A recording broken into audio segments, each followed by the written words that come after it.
ஒரு அமைதியான கிராமத்தில் வியாபாரியும் அவருக்கு நம்பிக்கையான ராமு என்கின்ற கழுதையும் வாழ்ந்தனர்.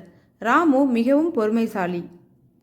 தினமும் காலை வியாபாரியுடன் ராமுவும் காய் மற்றும் பழங்களை விற்பனைக்காக சந்தைக்கு சுமந்து செல்வது வழக்கம். அன்றைக்கான விற்பனை முடிந்ததும் ராமு தனது எஜமானருடன் சோர்வாக நடந்து வந்தது. வரும் வழியில் நிலை தடுமாறி ஆழமான சகதி நிறைந்த கிணற்றுக்குள் ராமு விழுந்தது. வியாபாரி செய்வதறியாது திகைத்தார். பல வழிகளை முயற்சி செய்தார். இறுதியாக கயிறு மூலம் ராமுவை மேலே கொண்டு வர முயற்சி செய்தார். ஆனாலும் முடியவில்லை. கிராமத்தினர் கூடி, ஏன் இவ்வளவு போராட்டம்? ராமுவுக்கு வயதாகிவிட்டது. இதை தனியாக தவிக்கும்படி விடுவதற்கு பதில் கிணற்றை மண்ணால் நிரப்பி ராமுவை மூடிவிடுங்கள் என்று கூறினர். எஜமானர் மன வருத்தத்துடன் ஒப்புக்கொள்கிறார். கிராமத்தினர் கிணற்றில் மண்ணை தூக்கி எறிந்தனர்.